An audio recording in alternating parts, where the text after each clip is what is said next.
Hello friends, welcome to study revolution. आज 23 December 2025चा the Hindu आपण बघतोय आणि तोही आपल्या मातृभाषेतून म्हणजे मराठीमधून. सुरुवात करूया. बघूया आजच्या द हिंदूमध्ये एक्झामच्या दृष्टीतून आपल्यासाठी महत्त्वाचं काय काय आहे. त्याच्या अगोदर लेक्चरचं स्वरूप, हे जे काय डिस्कशन आहे त्याचं स्वरूप आपल्याला माहिती असणं गरजेचं आहे. याच्यामध्ये पहिल्यांदा आपण एरोटेल डिस्कस करत असतो, त्याच्यानंतर टेक्स्ट कॉन्टेक्स्टचा जे पेज आहे त्याच्यावरती सुद्धा खूप छान पद्धतीनं डिटेल्ड काय मुद्दे डिस्कस केलेले असतात ते आपण समजावून घेत असतो, जे की एक्झामच्या दृष्टीतून विशेष करून मेन्सच्या दृष्टीतून खूप जास्त महत्त्वाचे असतात. त्यानंतर सायन्स पेजवरती काय महत्त्वाची कॉन्सेप्ट विशेष करून प्रिलियमच्या दृष्टीतून आपल्याला मिळते का? काय महत्त्वाच्या गोष्टी आपल्याला मिळतायत का? हे बघण्याचा आपण ट्राय करत असतोय. आणि त्याच्यानंतर ज्या काही महत्त्वाच्या न्यूज आहेत, त्या आपण बघत असतोय. एकंदरीत डिस्कशनचा मुद्दा उद्देश असा आहे, की याच्यातून एक्झामच्या दृष्टीतून आपल्याला काय-काय मिळतंय किंवा एक्झामच्या दृष्टीतून याचा आपल्याला कसा जास्तीत जास्त फायदा करून घेता येतोय, हे खरं तर आपण बघण्याचा इथं ट्राय करत असतो आणि त्या पद्धतीनं द हिंदू जो न्यूजपेपर आहे, तो आपण अॅनलाईज करायचा ट्राय करत असतोय. मग सुरुवात करूया. बघूया पहिले रिटेल कोणतं आहे. पहिलं रिटेल जर बघितलं तर आत्ताच व्लादिमीर पुतिन यांनी इंडिया व्हिजिट केली आणि त्याच्यामध्ये जर विशेष करून आपण बघितलं, तर त्याच्यामध्ये आपल्याला बघितलं की अनेक मुद्द्यांवरती खऱ्या अर्थानं डिस्कशन झालं. आता अनेक मुद्द्यांवरती डिस्कशन झालं किंवा अ, आपले प्राईम मिनिस्टर आणि प्रेसिडेंट ऑफ रशिया कशा पद्धतीनं भेटले, मग ते एका गाडीमधून प्रवास वगैरे केला. ह्या गोष्टी सगळ्या बघता, एक गोष्ट आपल्याला लक्षात घेणं गरजेचं आहे. ज्यावेळेस रशिया-युक्रेन वॉर सुरू झाले होते ना, त्यावेळेस सगळ्या वेस्टर्न कंट्रीज आणि युरोपियन जे काही कंट्रीज आहेत, युरोपियन असेल, अमेरिका असेल, युरोपियन युनियनचे सगळे मेंबर्स असतील. या सगळ्यांनी काय केलं होतं, आपण नीट बघणं गरजेचं आहे. या सगळ्यांनी बऱ्यापैकी या कंट्रींनी व्लादिमीर पुतिन आणि रशियाला बायकॉट करायचा ट्राय केला होता. बायकॉट जरी डायरेक्टली नाही म्हटलं, तरी वेगवेगळे सँक्शन्स लादायचे. कशा पद्धतीनं युक्रेनवरती रशिया अन्याय करतोय, हे खऱ्या अर्थानं बऱ्यापैकी त्यांनी हायलाइट करायचा प्रयत्न केला होता आणि कशा पद्धतीनं व्लादिमीर पुतिनसारखा एक नेता आहे, तो हिटलर सारखी डिक्टेटरशिप करतोय आणि छोट्या कंट्रींना कशा पद्धतीनं अ, अ, स्वतःच्या बळाच्या बेसवरती खऱ्या अर्थानं त्या कंट्रींचं शोषण होतंय, त्यांच्यावरती अन्याय केला जातोय. हे सगळं खऱ्या अर्थानं आपण बघितलं आणि त्याच्यामध्ये हा सुद्धा ट्राय करण्यात आला. आता अमेरिकेसारख्या देशाकडून अजून ट्राय काय करण्यात आलं, तर ज्या कंट्री रशियासोबत संबंध ठेवतील किंवा व्यापार वगैरे करतील, त्यांच्यावरती सुद्धा प्रेशर तयार करण्याचा प्रयत्न अमेरिकेने केला होता. आणि हे भारताला सुद्धा याच्यातून जाऊ लागले. परंतु आपण त्यांना दाद दिली नाही, तो भाग वेगळा. आता रशियाकडून आपण क्रूड ऑइल घेतोय, तर त्यावेळेस सुद्धा अमेरिकेकडून इनडायरेक्टली सांगण्यात आलं होतं, की अशा पद्धतीने व्यापार किंवा इनडायरेक्टली फायनान्शियल सपोर्ट करण्याचा ट्राय कोण जर रशियाला करत असेल, तर त्याला परिणाम भोगावे लागतील. अशा पद्धतीचं स्टेटमेंट सुद्धा आपल्याला अमेरिकेचं बघायला मिळालं होतं. म्हणजे रशिया आणि व्लादिमीर पुतिन जो आहे, ते बऱ्यापैकी खऱ्या अर्थाने वेस्टर्न कंट्रीजकडून बायकॉट या मुद्द्यांमध्ये झालेलं आपल्याला पाहावयास मिळते. आणि असं सगळं असताना, जगभरामधील मेजर कंट्रीज रशियाच्या विरोधात असताना, आपण कशा पद्धतीनं रशियासोबत आपले जे अ, पारंपरिक संबंध आहेत, ते संबंध खऱ्या अर्थानं मेंटेन करण्याचा ट्राय करतोय. हे कुठेतरी याच्यातून जगाला बघायला मिळालं आणि विशेष करून वेस्टर्न कंट्रीज ज्या आहेत, त्या अशाच नजरेने या भेटीकडे बघणार आहेत, हे आपल्याला विसरून चालणार नाहीये. आणि अशा पद्धतीचेच इन्फॉर्मेशन देणारं एम.के. नारायणन यांनी लिहिलेलं खऱ्या अर्थानं हे आर्टिकल आहे. आणि या आर्टिकलमध्ये मग ह्या गोष्टी सगळ्या त्या समजावण्याचा आपल्याला ट्राय करतायत. मग याच्यामध्ये डिसेंबर 4-5 ला रशियन प्रेसिडेंट व्लादिमीर पुतिन आपल्याला भेट देत आहेत. आणि मग 2022 मध्ये कशा पद्धतीने वेस्टर्न कंट्रीजनी इन्क्लुडिंग अमेरिका, कशा पद्धतीने यांना बायकॉट केलं होतं आणि त्याचं रिझन होतं रशिया-युक्रेन वॉर. आणि मग या कालावधीमध्ये इंडिया असेल किंवा चायना असेल, कशा पद्धतीनं रशियासोबत संबंध प्रस्थापित करून आहे, हे आपल्याला या ठिकाणी दिसतंय. मग याची हिस्ट्री सांगत असताना याच्यामध्ये India Soviet treaty of peace, friendship and cooperation sign between the two countries in 1971. 1971 मध्ये ज्यावेळेस इंदिरा गांधी सरकार होतं, त्यावेळेस हा पॅक्ट साइन केला गेला होता आणि त्याच्या मध्ये आपल्याला आत्तापर्यंत बघायला हेच मिळालंय, की रशिया सुद्धा खूप चांगल्या पद्धतीनं आपल्याला त्या ट्रिटीमध्ये सपोर्ट करतोय आणि खूप चांगल्या पद्धतीनं तेव्हापासून रशियाचे आणि इंडियाचे संबंध जर बघितले, तर ते दिवसेंदिवस, वर्षानुवर्ष मजबूतच होत आलेलं आपल्याला पाहावयास मिळतं. त्यामुळं आता याच्यामध्ये या ट्रिटीचा उल्लेख आलाय म्हणजे आपल्याला याची हिस्ट्री वगैरे माहिती असणं खूप जास्त गरजेचं आहे. त्याचा अभ्यास करून ठेवणं गरजेचं आहे. वेगळं सांगायची गरज नाही. त्याचबरोबर लेखक हे सगळं समजावत असताना आपल्याला सांगतो, की Russia backing for India is anti west manoeuvre. आता याच्यामध्ये आपण पारतंत्र्यात होतो, याला जबाबदार जर हिस्ट्री आपली सगळी बघितली ना, तर मॉडर्न हिस्ट्रीचा एरा बघतोय आपण ज्यावेळेस ब्रिटिशांची सत्ता होती आणि आपण पारतंत्र्यामध्ये होतो. त्यावेळेस दबदबा कोणाचा होता? वेस्टर्न कंट्रीचा होता. वर्ल्ड वॉर फर्स्ट असू द्या, वर्ल्ड वॉर सेकंड असू द्या, याच्यामध्ये बऱ्यापैकी सहभाग असू द्या किंवा ॲक्टिव्हिटीज असू द्या, याच्यामध्ये इन्व्हॉल्वमेंट कोणाची होती? वेस्टर्न कंट्रीजची होती. आणि त्यानंतर शांतता प्रस्थापित करण्याचा ट्राय कोण करतंय? युरोपियन युनियन वगैरेच्या नावाखाली त्यानंतर बाकी सगळ्या जागतिक जी ऑर्डर आहे, ती आम्ही प्रस्थापित करण्याचा ट्राय करतोय. सुरळीत करण्याचा ट्राय करतोय. ह्याचा आव कोण आणतंय? Western countries आणतायत. म्हणजे कुठेतरी हे सुद्धा वर्ल्ड पॉलिटिक्समध्ये समजून घेणं खूप जास्त गरजेचं असतंय, की जी लोकं अगोदर भांडण करत होती, तीच आम्ही कसं काय भांडण मिटवतोय, आम्ही कसं काय जगभरामध्ये शांतता प्रस्थापित करतोय याचा आव आणतायत. आणि मग त्याच्या अंडर आम्ही जे काही रूल्स एंड रेग्युलेशन्स बनवलेले आहेत, तेच सगळ्या कंट्रीनी फॉलो करायला पाहिजे. हे इम्पोज करण्याचा कुठेतरी ट्राय केला जातोय. अशी सुद्धा आयडिओलॉजी रशियाची राहिलेली आहे, अशी आयडिओलॉजी चायनाची राहिलेली आहे, अशी आयडिओलॉजी बऱ्यापैकी यांच्याबरोबर म्हणजे रशियासारख्या कंट्रीसोबत आपले पूर्वापार संबंध चालत आलेले आहेत. त्यामुळे अशी आयडिओलॉजी कुठे इंडिया तर अडॉप्ट करत नाहीये ना. हे ह्या सुद्धा दृष्टीतून या भेटीकडे बघितलं जाऊ शकतं. त्याचबरोबर इंडियाचे सेम सिच्युएशन जर बघितली तर इस्रायलसोबत आहे. इस्रायलसोबत आपले खूप चांगले संबंध आहेत. जसे रशियासोबत आहेत. आणि ज्या वेळेस आपल्याला मदत लागलेली आहे, कोव्हिड असू द्या किंवा मग युद्धजन्य परिस्थिती असू द्या, त्यावेळेस इस्रायल आणि रशिया आपल्या मदतीला धावून आलेले आहे. हे सुद्धा आपल्याला विसरता येणार नाही. त्यामुळे या सगळ्या गोष्टी लक्षात घेता आपल्याला जर देशाचं हित बघितलं, तर आपल्याला या खरं तर कंट्रींसोबत चांगल्या पद्धतीचे संबंध प्रस्थापित करणं म्हणजे मेंटेन करणं खूप गरजेचं आहे आणि तोच इंडिया करतोय. हे सुद्धा आपल्याला समजून घेणं गरजेचं आहे. आणि त्याबरोबर जर रशिया-युक्रेन वॉरचा आत्ताचा मुद्दा आपण बघितला, तर याच्यामध्ये स्ट्रिक्टली न्यूट्रॅलिटी खरं तर सॉरी न्यूट्रल भूमिका जी आहे, ती भारताची आपल्याला या ठिकाणी बघायला मिळते. म्हणजे कोण बरोबर आहे, कोण चुकीचं आहे याच्यामध्ये जायचंच नाही. आपण शांततेच्या मार्गाकडे जाणं गरजेचं आहे. ही भूमिका भारतानं पहिल्यापासून घेतलेली आहे. आणि मग ह्या गोष्टी ज्या आहेत, ह्या गोष्टीसुद्धा आपल्याला समजून घेणं कुठेतरी गरजेचं आहे. मग आता याला जर वेस्टर्न कंट्रीज किंवा बाकी कोणी असं म्हणत असेल, की मग रशियाच्या विरोधात तुम्ही काय केलं? जर न्यूट्रल भूमिका असेल तर कुणाच्या विरोधात किंवा कुणाच्या खरं तर फेवरमध्ये काय करण्याची गरजच नाहीये. राइट. जर उद्या युक्रेनियन प्रेसिडेंटची जर इच्छा असेल भारताला भेट द्यायची, प्राईम मिनिस्टरला भेटायचं, तर तेही भेटू शकतात. There is no problem with that. मग ही जी भारताची भूमिका आहे, ही सुद्धा आपण लक्षात घेणं खूप खूप जास्त खऱ्या अर्थानं गरजेचं आहे. आणि हे जे काही भेट झाली ना, याला रिझन आहे ना, the joint statement issued following the 23rd India Russia annual summit. India Russia annual summit होत असते. त्याचबरोबर इथं उल्लेख आलाय 25th anniversary of the declaration of strategic partnership between India and Russia. Sorry. त्याचबरोबर अ, इथं एक महत्त्वाचा मुद्दा आलाय. Chennai Vladivostok eastern maritime corridor.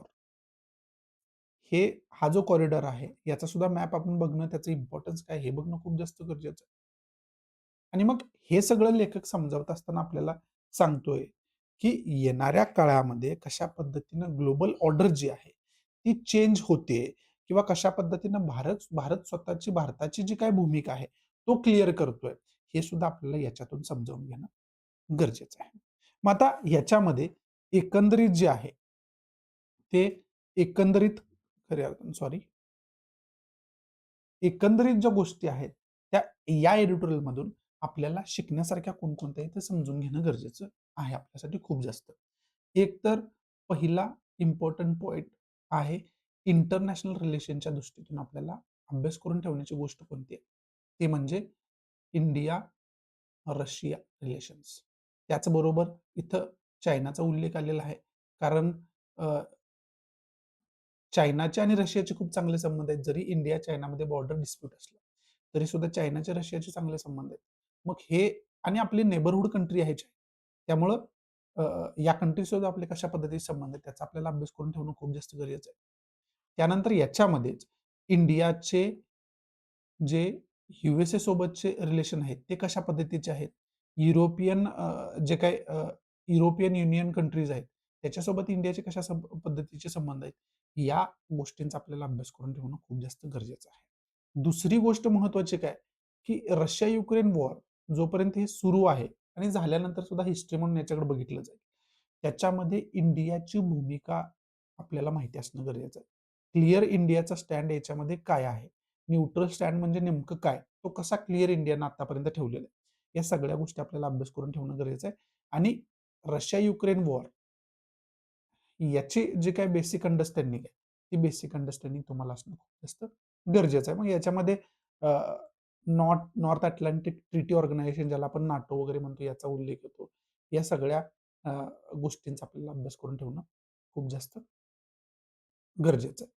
त्याचबरोबर आता इस्रायल पॅलेस्टाईन कॉन्फ्लिक्ट असू द्या किंवा रशिया-युक्रेन वॉर असू द्या किंवा बाकी छोटी-मोठी युद्ध असू द्या. याच्यामध्ये आता वर्ल्ड वॉर फर्स्ट आणि सेकंडमध्ये आपण काय शिकलो?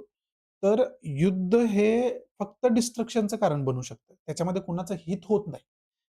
मध्ये फक्त मनुष्यहानी, वित्तहानी आणि भयानक परिस्थिती फक्त तयार होऊ शकते. मग याच्यातून जगभरानं धडा घेतला आणि कशाची स्थापना झाली? युनायटेड नेशनची स्थापना झाली. युनायटेड नेशनची स्थापना कशासाठी झाली होती? शांतता प्रस्थापित करण्यासाठी झाली होती.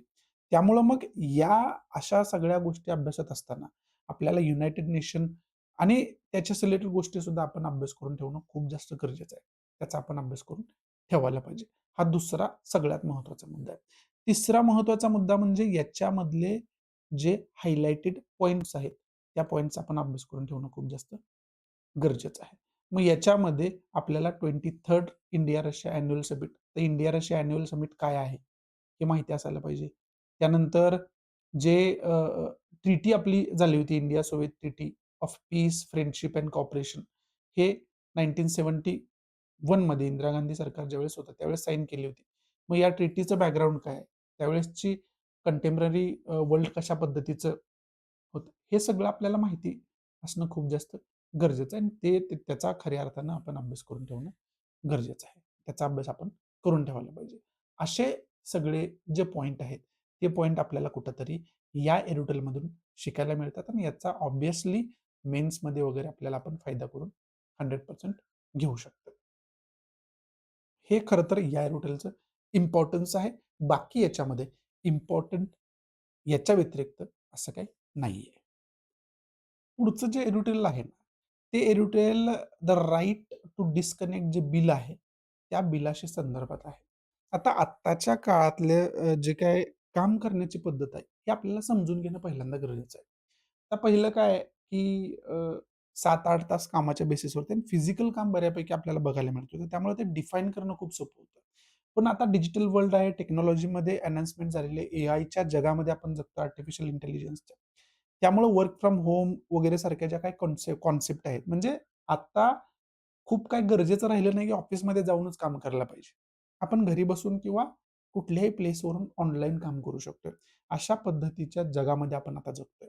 पण याच्यामध्ये प्रॉब्लेम काय व्हायला लागलाय, की याच्यामध्ये लोकांचं जे काही डिफाईन वर्क शेड्यूल आहे, ते कुठेतरी विस्कळीत होताना आपल्याला बघायला मिळतं आणि त्याच्यामध्ये एम्प्लॉयर म्हणजे ज्या कंपनीसाठी तुम्ही काम करताय किंवा ज्या ऑर्गनायझेशन साठी तुम्ही काम करताय, ते खरं तर जबाबदार आहेत हे आपल्याला समजून घेणं गरजेचं आहे. कारण का? तर ज्यावेळेस खऱ्या अर्थानं तुम्ही 24/7 कनेक्ट असता ऑनलाईन, त्यावेळेस तुम्हाला खऱ्या अर्थानं आता आय-टीमध्ये वगैरे बऱ्याच वेळा आपण बघतो, की 11-11 वाजेपर्यंत खऱ्या अर्थानं ती लोकं काम करत असतात. मग हे जे वर्क प्रेशर आहे, हे जे काय खऱ्या अर्थानं जवळ-जवळ वर्कफोर्सचं शोषण आहे, हे कुठेतरी थांबवण्याच्या उद्देशाने हे बिल आणलं गेलंय आणि या बिलावरती खऱ्या अर्थानं चर्चा केली गेली आणि विशेष करून याच्यामध्ये काय डिफाईन केलं गेलं, तुमचं वर्क अवर संपल्यानंतर जे काही डिफाईन्ड समजा 8 तास तुमचं काम आहे, तर तुम्ही 8 तासच कनेक्ट राहणं गरजेचं आहे. ठीक आहे. त्याच्यानंतर जर कामाशी रिलेटेड तुम्हाला कोणते कॉल येत असतील, तुम्हाला कोणते मेल येत असतील किंवा बाकी काय नोटिफिकेशन येत असतील, तर त्या एंटरटेन करणं कंपल्सरी नाही. म्हणजे त्याला तर तुमचा जर कामाचा टाईम संपलेला असेल, तर त्याच्यानंतर त्याला एंटरटेन करणं तुमच्यावर कंपल्शन नाहीये किंवा त्यानंतर तुम्ही टोटली डिस्कनेक्ट होऊ शकता. याच्यासाठी खऱ्या अर्थानं हे बिल आणलं गेलं.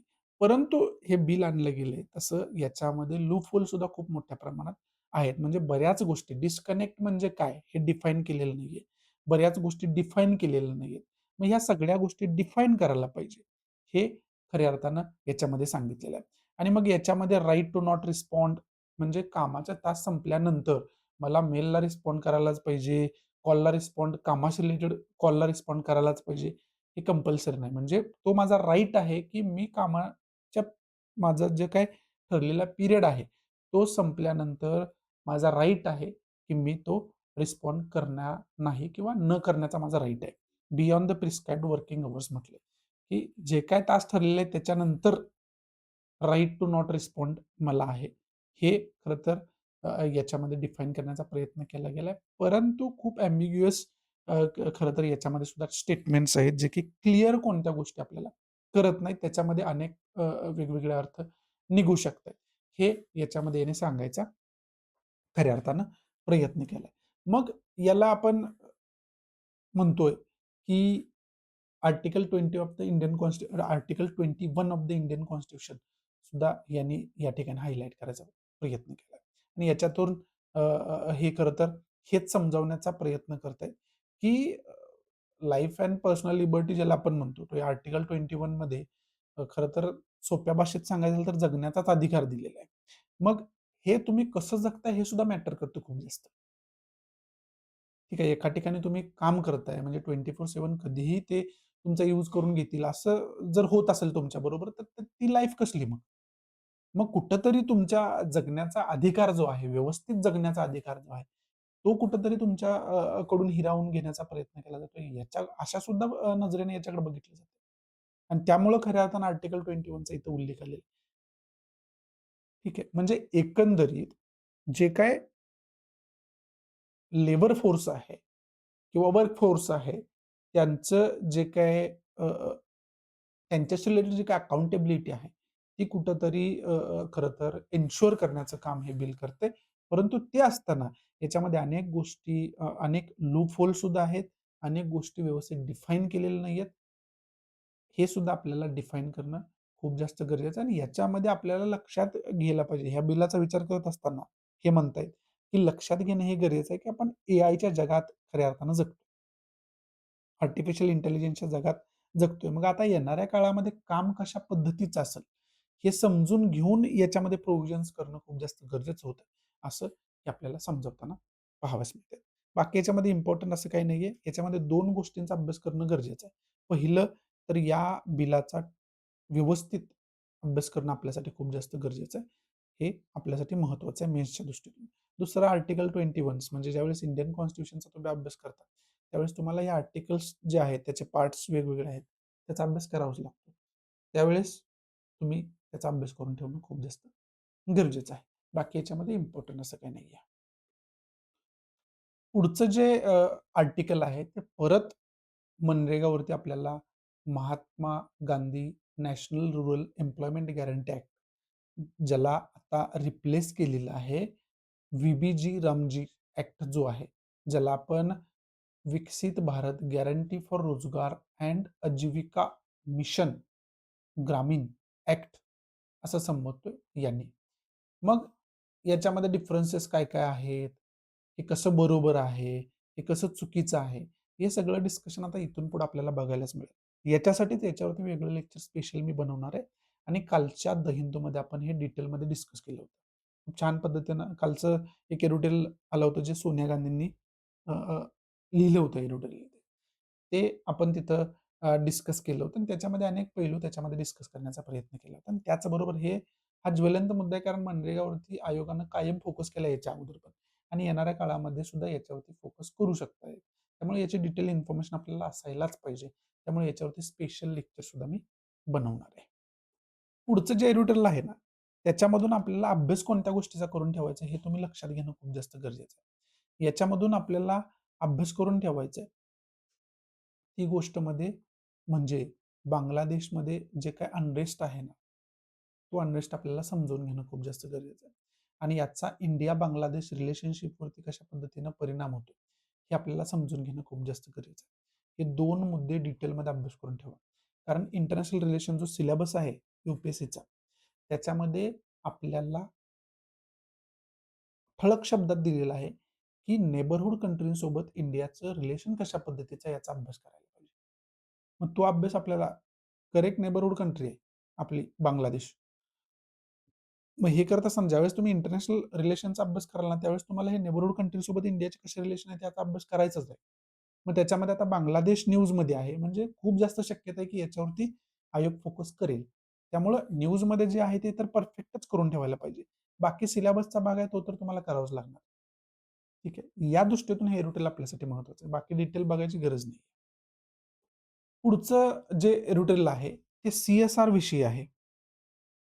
ठीक आहे. सी-एस-आर म्हणजे कॉर्पोरेट सोशल रिस्पॉन्सिबिलिटी. ठीक आहे. आता कॉर्पोरेट सोशल रिस्पॉन्सिबिलिटी याला कॉर्पोरेट एन्व्हायर्नमेंट रिस्पॉन्सिबिलिटी म्हणून सुद्धा बघायला पाहिजे. हे अनेक वेळा आपल्याला बघायला मिळालेलं आहे. आणि हे एरोटेल मध्ये सांगत असताना याच्यामध्ये एन्व्हायर्नमेंटल जे काही अवेअरनेस आहे, वाईल्ड लाईफ प्रोटेक्शन आहे, याच्यामध्ये कशा पद्धतीनं कंपन्यांनी पुढाकार घ्यायला पाहिजे आणि सी-एस-आर मधून त्याला कसं अशा गोष्टींना कसं फंडिंग जायला पाहिजे, हे डिफाईन करण्याचा कुठेतरी आपल्याला गरज आहे. हे याच्यामध्ये सांगितलं आणि हे सांगत असताना याच्यामध्ये आर्टिकल 51A जीचा सुद्धा उल्लेख आलेला आहे. मग आता हे सी-एस-आरचे प्रोव्हिजन्स काय-काय आहेत? याची जी काही बेसिक इन्फॉर्मेशन आहे, ती काय आहे? त्याचा आपण अभ्यास करून ठेवणं खूप जास्त गरजेचं आहे. आर्टिकल 51A सब क्लॉज जी जे आहे, ते आपल्याला काय सांगतं? याचा एक डिटेलमध्ये आपण अभ्यास करून ठेवणं खूप जास्त गरजेचं आहे याच्या अंतर्गत. पुढचं जे एडिटोरियल आहे, ते टेक्स्ट कॉन्टेक्स्ट पेजवरती आणि हे विशेष करून पोल्युशनवरती एडिटोरियल आहे. ठीक आहे. याच्यामध्ये काही गोष्टी खूप छान पद्धतीने आपल्याला समजावून सांगितलेल्या आहेत आणि त्या मेन्ससाठी आणि प्रिलियमसाठी खूप जास्त महत्त्वाच्या आहेत. त्यामुळं हे जे इथून पुढे मी काय डिस्कस करतोय ना, त्याच्यातल्या बऱ्यापैकी गोष्टी तुम्ही नोट डाउन करून ठेवायला पाहिजे. त्याची रिव्हिजन करायला पाहिजे. खूप फोकसली ह्या गोष्टी बघणं गरजेचं आहे. याच्यामध्ये एक वेगळा स्पेशल अँगल डिस्कस केलाय. आता याच्यामध्ये जी आपली नॅशनल कॅपिटल आहे दिल्ली. तिथं काय पद्धतीनं प्रदूषण आहे आणि कशा पद्धतीनं पोल्युशनच्या बाबतीत जगभरामध्ये त्या खरं तर राजधानीकडे आपल्या बघितलं जाते आणि तिथं अशी सिच्युएशन का झाली वगैरे, वगैरे. त्याचा अभ्यास आपल्याला करायचा आहे आणि त्याच्याच रिलेटेड यू-पी-एस-सीमध्ये मेन्सला प्रश्न याच्या आधी विचारला गेलेला आहे. त्याचा तर तुम्हाला अभ्यास करायचाच आहे. पण याच्यामध्ये वेगळा अँगल डिस्कस काय केलाय, की एक चांगल्या एन्व्हायर्नमेंटमध्ये जगण्याचा कसा नागरिकाचा अधिकार आहे आणि तो कसा मूलभूत अधिकार आहे. तो कसा खरं तर लाईफ एंड लिबर्टीशी रिलेटेड आहे. हे खरं तर याच्यामध्ये डिफाईन केले गेले आणि खूप व्यवस्थित, खूप सपोर्टिंग जे काही जजमेंट आहेत, ते देऊन डिफाईन करण्याचा प्रयत्न केला गेला. हे तुम्ही जजमेंट्स जे आहेत ना, हे खरं तर आपल्यासाठी याच्यामध्ये महत्त्वाचं आहे. बाकीच्या गोष्टी आहेत, की पोल्युशनचा प्रॉब्लेम तिथं का आहे?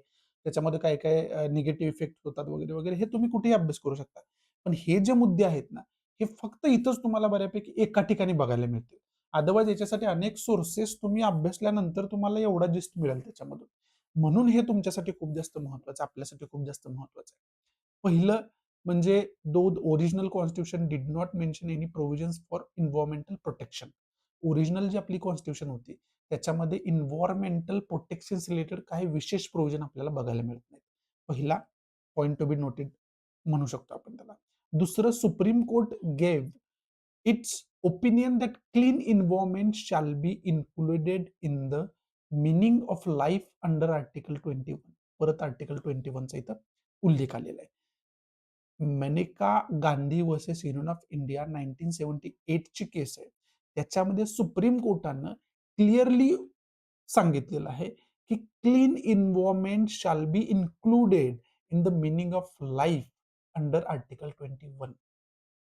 म्हणजे जसं की मी तुम्हाला आत्ताच सांगितलं, की जगण्याचा मूलभूत अधिकार जो आहे, त्याच्यामध्ये खरं तर क्लीन एन्व्हायर्नमेंट म्हणजे स्वच्छ निसर्ग, स्वच्छ वातावरणात जगण्याचा जो अधिकार आहे, तो खरं तर मुळात जगण्याच्या अधिकारामध्येच ॲड करायला पाहिजे, असं 1978 मध्ये खरं तर सुप्रीम कोर्टानं सांगितलेलं आहे.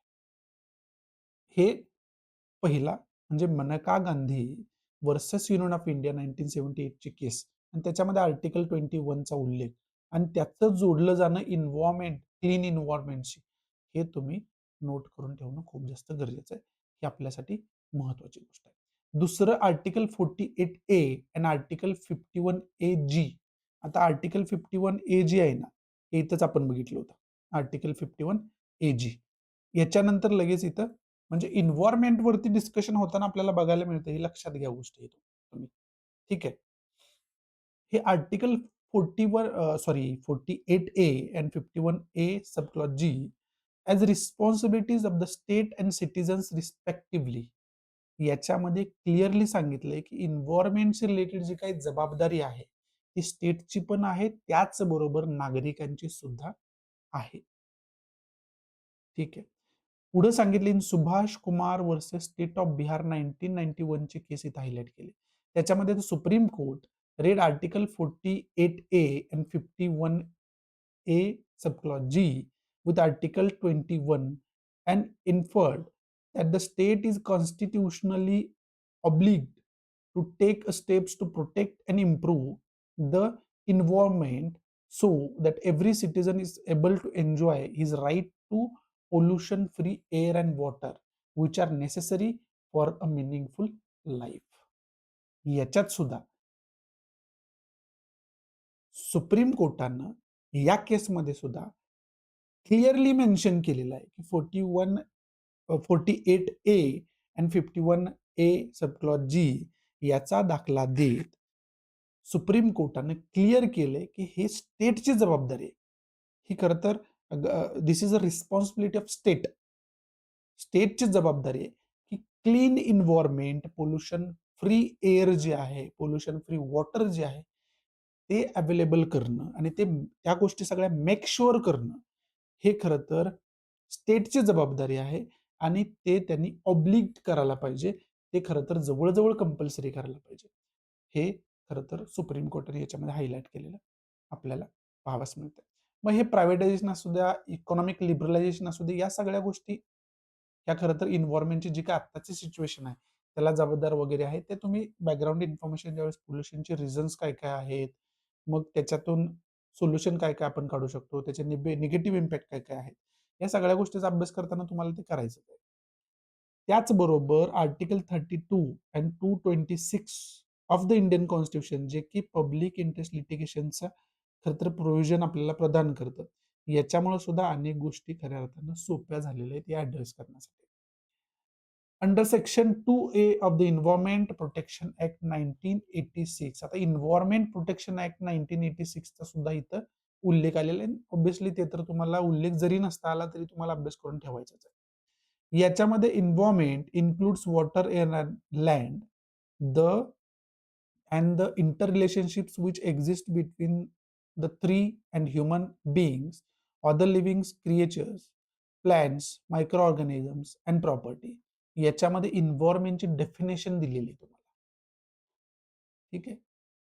इन्व्हायरमेंटची डेफिनेशन म्हणजे याच्यापेक्षा डिटेल म्हणून तर टेक्स्ट कॉन्टेक्स्टचं पेज मी सगळ्यात जास्त महत्वाचं असतं असं का म्हणतो?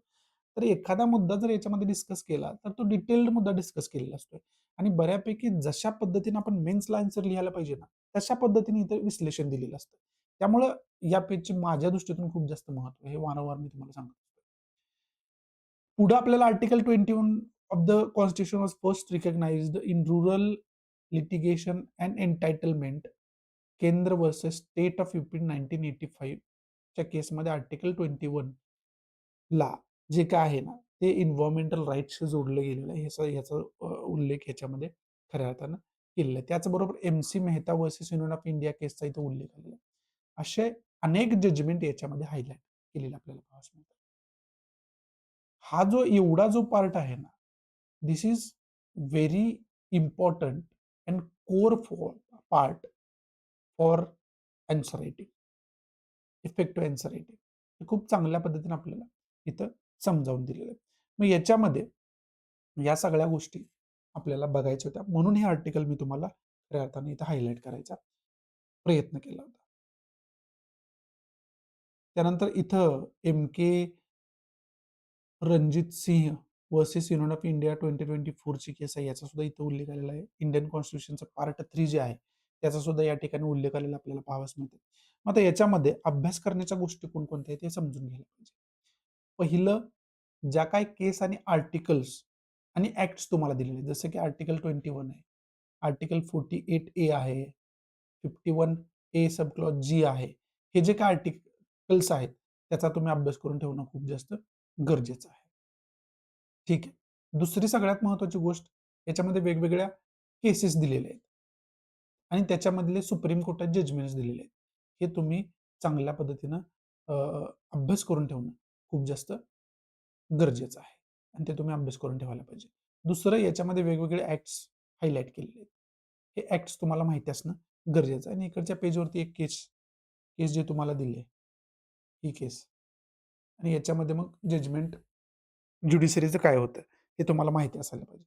त्याचबरोबर पार्ट 3 जो आहे, हे सुद्धा आपण बघायला पाहिजे, की पार्ट 3 मध्ये काय आपल्याला एक्झॅक्टली दिलेलं आहे.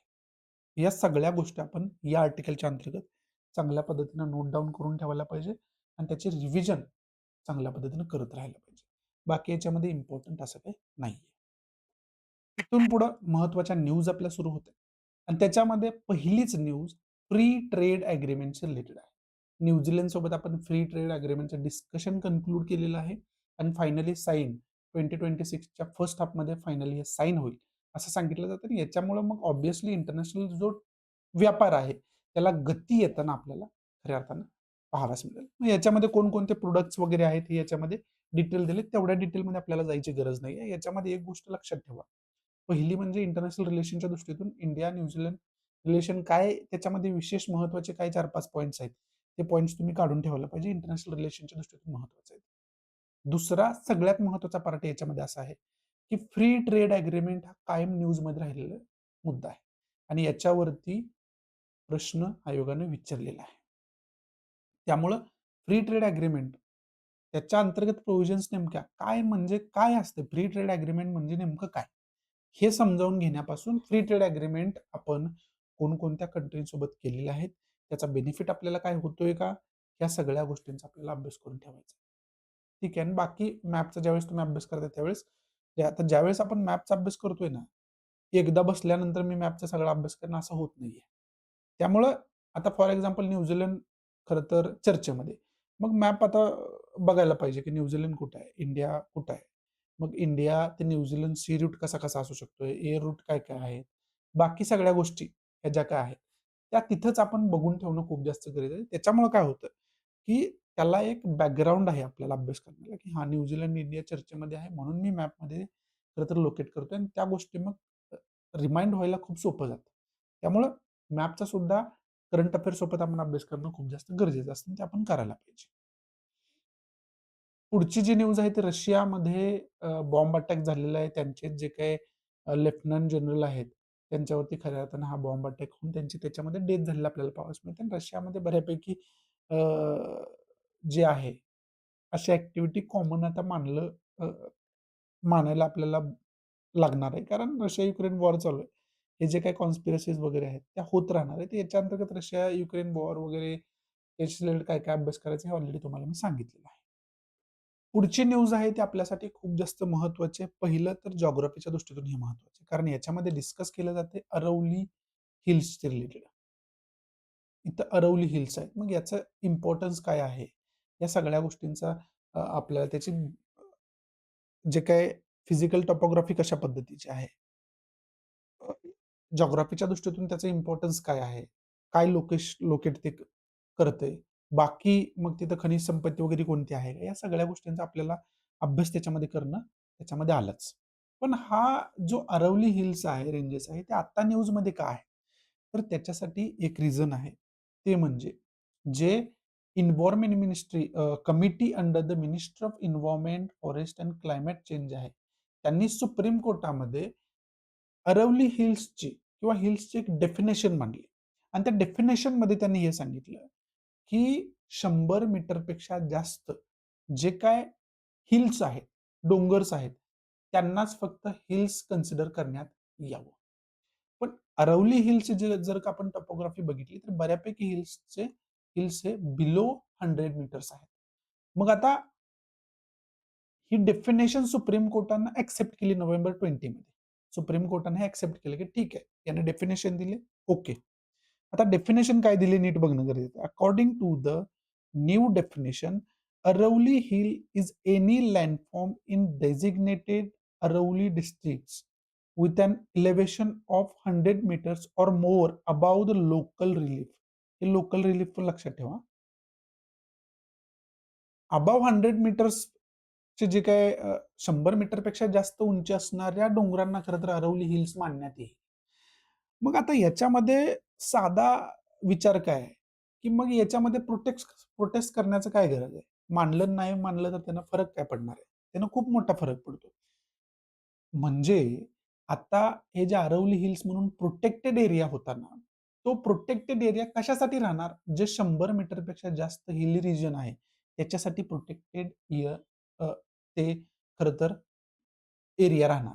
पण 100 मीटरपेक्षा कमी असेल, तर तिथं गव्हर्नमेंट कोणत्याही गोष्टीला अलाऊ करू शकते. कोणत्याही गोष्टीला म्हणजे काय? प्रायव्हेट कंपन्यांना वगैरे तिथं अलाऊ करू शकते. आता तिथं तुम्ही विचार केला प्रायव्हेट कंपन्या तिथे जाऊन काय करणार? प्रायव्हेट कंपन्या तिथे जाऊन मायनिंग करू शकतात. उत्खनन करू शकतात. कशासाठी? वेगवेगळी खनिज संपत्ती आहे तिथं. गव्हर्नमेंट स्वतः ते करू शकते. आणि त्याच्यामुळं बऱ्यापैकी एन्व्हायर्नमेंटचा ऱ्हास होताना आपल्याला येणाऱ्या काळामध्ये बघायला मिळणार आहे. आणि त्याच्यामुळं जे काय आहे, ते पब्लिक रस्त्यावर उतरून प्रोटेस्ट करताना आपल्याला पाहावयास मिळतं. आणि याच्यामध्ये सुद्धा अँबिग्युअस डेफिनिशन आहे. कारण लोकल रिलीफ म्हटले. 100 मीटर उंची जी आहे डोंगराची, ही तिथलं जे काही लोकल सेटलमेंट आहे, लोकल रिलीफ आहे, तिथून मग समजा एखादा खरं तर डोंगर 100 मीटरचा आहे आणि लोकल रिलीफ इथं असेल, तर मग इथून तुम्ही त्याला खऱ्या अर्थानं डिफाईन करणार उंची. म्हणजे अशा अनेक गोष्टी ज्या आहेत, त्या व्यवस्थित डिफाईन त्याच्यामध्ये झालेल्या नाहीयेत किंवा किंवा त्याचा खऱ्या अर्थानं गैरवापर. कारण कायदा ज्यावेळेस येतो ना, त्याच्याबरोबरच त्याचे लूप होल खरं तर लोकं शोधत असतात. ठीक. आणि आता सरकारवर टीका काय करत होते, की प्रायव्हेट लोकांना कुठेतरी प्राधान्य देण्यासाठी अडाणीसारख्या उद्योजकांवरती याच्यामुळे टीका व्हायला लागली, की यांना खऱ्या अर्थानं सहकार्याच्या भावना यांच्या टुवर्ड्स ठेवून यांच्या यांना फायदा खरं तर करून देण्यासाठी सरकार अशा पद्धतीने डेफिनिशन चेंज करते किंवा मायनिंग ॲक्टिव्हिटी तिथं सुरू करण्यासाठी अशा पद्धतीनं गोष्टी सरकारकडून होत आहेत. म्हणून खरं तर सरकारच्या विरोधात इथं प्रोटेस्ट आपल्याला बघायला मिळतोय आणि हा मुद्दा आपल्याला खरं तर माहिती असणं गरजेचं आहे. तर असे मुद्दे आपल्याला कुठं उपयोगाला येतात? असे मुद्दे आपल्याला उपयोगाला येतात ज्यावेळेस तुम्ही इंटरव्ह्यूला जाता त्यावेळेस. तुमची ज्यावेळेस पर्सनॅलिटी टेस्ट असते ना, त्यावेळेस. मग ह्याच्यावरती तुमचं पर्सनल ओपिनियन वगैरे विचारलं जाऊ शकतं. आता ते त्या खरं तर पिरियडमध्ये जो पर्सनॅलिटी टेस्टचा कालावधी असतो त्याच्यामध्ये अशा गोष्टी न्यूजमध्ये असल्या ना, तर त्याच्यावरती तुमचं ओपिनियन खरं तर विचारलं जातं. पण ह्या ज्या काही गोष्टी आहेत याच्यावरती ह्या डिटेलमध्ये आपण समजावून घेतल्याशिवाय आपण त्याच्यावरती आपलं करेक्ट ओपिनियन जे आहे, ते डेव्हलप करू शकत नाही. त्यामुळं या अशा गोष्टींचा आपण अभ्यास करून ठेवणं खूप जास्त गरजेचं असते. दुसरी गोष्ट महत्त्वाची काय? दुसरी महत्त्वाची गोष्ट काय? की अरवली रेंज जी आहे, याच्यावरती प्रिलियमला क्वेश्चन आलेले आहे. वेगवेगळ्या डोंगर रांगा ज्या आहेत, त्याच्यावरती प्रिलियमला अनेक वेळा क्वेश्चन आलेले आहेत. त्यामुळे तुम्ही त्याचा अभ्यास करून ठेवणं खूप जास्त गरजेचं आहे. त्यामुळेच हा खरं तर मॅप तुम्हाला इथं मी दाखवण्याचा प्रयत्न केला त्याचा अभ्यास आपल्याला असणं गरजेचं आहे. बाकी याच्यामध्ये इम्पोर्टंट असं काही नाहीये. अरवली रेंजेस रिलेटेड डिटेलमध्ये अभ्यास करून ठेवा. आणि बाकी ज्यावेळेस जिओग्राफीचा, फिजिकल जिओग्राफीचा तुम्ही अभ्यास करताय, त्यावेळेस बाकी सगळ्या गोष्टींचा तुमचा अभ्यास तुम्हाला करावाच लागणार. There is no escape from there. So हे तुम्हाला माहिती असायला पाहिजे. बाकी याच्यामध्ये इम्पोर्टंट असं काही नाही. पुढची न्यूज आहे ती नीती आयोगाशी रिलेटेड आहे. $10 बिलियन रिसर्च फंड दिलेला आहे स्कॉलरशिपसाठी. जी आता नीती आयोगाच्या या कृतीतून आपल्याला पाहावयास मिळते, की शिक्षणाचं ग्लोबलायझेशन आपण कशा पद्धतीनं करू शकतो. इतर देशातले जे काही विद्यार्थी आहेत, ते उच्च शिक्षणासाठी भारतामध्ये कसं येऊ शकतील, याच्यासाठी कुठेतरी प्रयत्न केला जातो आणि मग त्याच्यामध्ये मग स्कॉलरशिप वगैरे वेगवेगळ्या देण्याचा खऱ्या अर्थानं ट्राय केला जातोय. याच्यामध्ये आपल्याला नॅशनल एज्युकेशन पॉलिसी जी काही 2020 ची आहे, त्याचा सुद्धा अभ्यास करून ठेवणं खूप जास्त गरजेचं आहे. याचा आपण अभ्यास करून ठेवायला पाहिजे. दुसरं नीती आयोगाशी रिलेटेड तुम्हाला डिटेल इन्फॉर्मेशन असायला पाहिजे. याच्यावरती प्रिलियमला क्वेश्चन याच्या अगोदर विचारला गेलेला आहे. त्याचबरोबर विकसित भारत शिक्षा अधिष्ठान बिल 2025 हे बिल काय आहे? याची डिटेल इन्फॉर्मेशन तुम्हाला असायला पाहिजे. याच्यासाठी खऱ्या अर्थाने ही न्यूज आपल्यासाठी महत्त्वाची आहे. बाकी याच्यामध्ये इम्पोर्टंट असं काही नाहीये. पुढची न्यूज परत बांगलादेशशी रिलेटेड आहे आणि याच्याशी रिलेटेड आपल्याला काय-काय अभ्यास करून ठेवायचा ऑलरेडी तुम्हाला सांगितलंय. पण या न्यूजमध्ये अजून एक पॉइंट आपल्याला घेणं गरजेचं आहे, की इल्लीगल मायग्रंटचा जो काही प्रॉब्लेम आहे, की शेजारील कंट्रीमधून जे काय त्या देशाचे नागरिक इल्लीगली भारतामध्ये घुसतात. हे आणि विशेष करून हे बांगलादेशच्या बाबतीत, म्यानमारच्या बाबतीत आपल्याला बघायला मिळते. मग तो प्रॉब्लेम किती मोठा आहे आणि ते रोखण्यासाठी भारत सरकार काय प्रयत्न करते? ते रोखण्यासाठी काय-काय प्रिकॉशन्स घेतले जातात याचा तुम्हाला अभ्यास करून ठेवणं गरजेचं आहे. तो एक पॉइंट आपला खरं तर महत्त्वाचा आहे. तो आपण अभ्यास करून ठेवायला पाहिजे. पुढची न्यूज आहे ती प्रिलियमच्या दृष्टीतून महत्त्वाची होऊ शकते. म्हणून ही न्यूज घेतली. अंजदीप जी काय सबमरीन आहे, ती खरं तर आपल्या नौदलामध्ये दाखल झालेली आहे आणि ते इंडिजिनसली डिझाइन केलेली आणि बिल्ड केलेली सबमरीन आहे. The Indian navy and Monday received Anjadip, the third of 8 anti submarine warfare shallow water craft आहेत. इंडिजिनसली डिझाइन केलेलं आहे and build by garden rich ship builders and engineers Kolkata. म्हणजे यांनी ते खरं तर बनवलेली आहे. मग याचं इम्पोर्टन्स काय? त्याचे टेक्निकल खरं तर इम्पोर्टन्स त्याचे टेक्निकल्स त्याचे काय-काय आहेत? हे बघून ठेवा. प्रिलियमसाठी महत्त्वाच्या अशा गोष्टी असतात, की तुम्हाला याची बेसिक इन्फॉर्मेशन माहिती असायला पाहिजे. मल्टिपल चॉईस क्वेशन्समध्ये 100% इन्फॉर्मेशन असणं अ, कधीही चांगलं. पण मल्टिपल चॉईस क्वेश्चन जे आहेत, ते बेसिक इन्फॉर्मेशन वरती बऱ्यापैकी आपण सॉल्व्ह करू शकतो. त्यामुळे अशा गोष्टींची जी काही बेसिक इन्फॉर्मेशन आहे, टेक्निकल गोष्टी आहेत, त्याचा उपयोग काय वगैरे, वगैरे.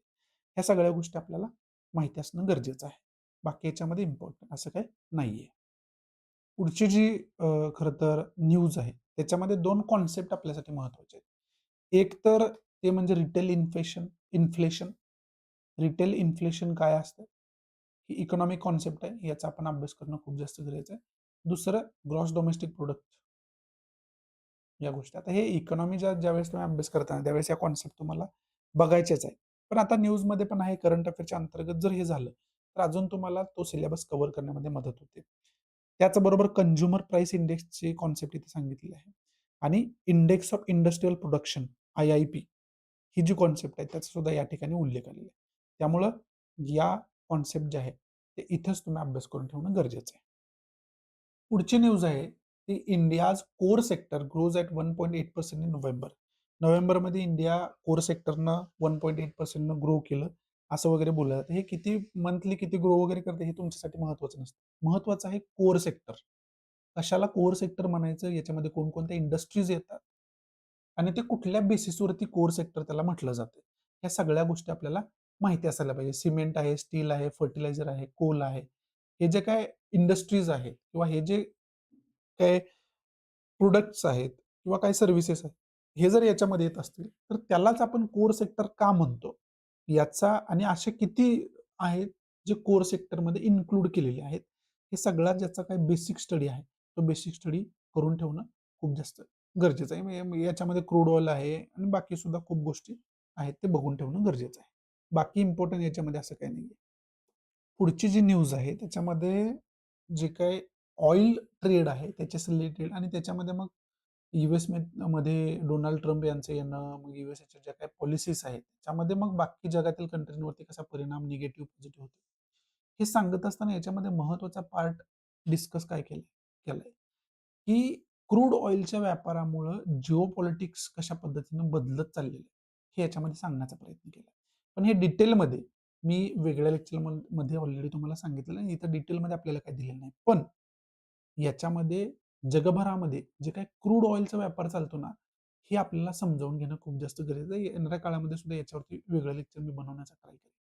त्याच्यामध्ये ओपेक जे आहे, त्याची भूमिका खूप मोठी आहे. मग हे ओपेक नेमकं काय आहे? आणि याचा प्रिलियमसाठी आपल्याला कसा अभ्यास करून ठेवता येऊ शकतो, याचा तुम्ही अभ्यास करून ठेवा. याच्या अगोदर प्रिलियमला क्वेश्चन याच्यावरती आलेला आहे. त्यामुळे हे तुम्हाला माहिती असायला पाहिजे. पुढं महत्त्वाची न्यूज आपल्यासाठी याच्यासाठी एशियनविषयी इन्फॉर्मेशन काढून ठेवा. याच्यावरती वेगळं लेक्चर ऑलरेडी बनवलेलं आहे. डिस्क्रिप्शन बॉक्समध्ये करंट बेस्ड इश्यू नावाची जी प्लेलिस्ट आहे, त्या लिस्टमध्ये तुम्हाला हे लेक्चर बघायला मिळेल. Association of south east Asian nations ज्याला आपण म्हणतो. आणि ह्याच्यामध्ये मग भारताचा जो काही रोल आहे, तो सुद्धा आपल्याला माहिती असणं खूप जास्त गरजेचं आहे. आणि एशियनचा मेंबर मग इंडिया आहे की नाही? नसेल तर का नाही? वगैरे, वगैरे या सगळ्या गोष्टी तुम्हाला माहिती असणं खूप जास्त गरजेचं आहे. इथं खऱ्या अर्थानं आजचा द हिंदू जो आहे, तो समाप्त होतोय. आशा करतो की चांगल्या पद्धतीने तुम्हाला आजचा द हिंदू जो आहे, तो मी समजावून सांगू शकलो असेल. आवडत असेल तर प्लीज लाईक करा, नसेल तर डिसलाईक करा आणि डिसलाईक का केलं हे कमेंट बॉक्समध्ये नक्की सांगा. त्याचबरोबर जे विद्यार्थी ऑब्व्हियसली आता एम-पी-एस-सी असू द्या किंवा यू-पी-एस-सी असू द्या, याच्यामध्ये आन्सर रायटिंग करणं कंपल्सरीच आहे. त्यामुळे ज्या विद्यार्थ्यांना आन्सर रायटिंग प्रॅक्टिस करायची आहे, त्याच्यास रिलेटेड रेग्युलर प्रॅक्टिस करायची आहे आणि विशेष करून रिजनल मीडियमचे जे स्टुडंट आहेत, मराठी मीडियम स्टुडंट आहेत, त्यांच्यासाठी ऑलरेडी टेलिग्राम ग्रुप आहे, टेलिग्राम चॅनल आहे. त्याच्या डिस्क्रिप्शन बॉक्समध्ये मी लिंक दिलेली आहे. तो टेलिग्राम जॉइन करा, टेलिग्राम चॅनल जॉइन करा. तिथं जे द हिंदूमध्ये आपण रोज डिस्कस करत असतोय, त्या बेसवरतीच मी क्वेश्चन फॉर्म करत असतोय, पोस्ट करत असतोय आणि त्याच्यामध्ये मग त्याचा ॲन्सर लिहून तुम्ही पी-डी-एफ फॉर्ममध्ये त्या ग्रुपमध्ये अपलोड करू शकताय. त्याच्यावरती मी पर्सनल फीडबॅक सुद्धा देतोय. तुम्हाला गाईड सुद्धा करतोय. त्याच्याबरोबर एकमेकांचे ॲन्सर्स बघून सुद्धा तुम्ही खूप काही गोष्टी शिकू शकता. आणि तिथे एक पॉझिटिव्ह एन्व्हायर्नमेंट बनतं, ज्याच्यामध्ये तुम्ही ॲन्सर रायटिंग प्रॅक्टिस खूप चांगल्या पद्धतीने करू शकता. त्याचबरोबर संडे, पर संडेला पण जनरल डिस्कशन व्हर्चुअली ठेवतोय, ज्याच्यामध्ये मी जनरली विद्यार्थ्यांसोबत डिस्कस करत असतोय. त्यांचे डाऊट आहेत किंवा बाकी काही गोष्टी आहेत. ते सुद्धा तुम्ही जॉइन करू शकता. त्याच्यासाठी टेलिग्रामला मला तुम्ही डायरेक्ट मेसेज करू शकता. सो इथं मी तुमची रजा घेतो. Thanks for watching. Good bye. Take care. जय हिंद.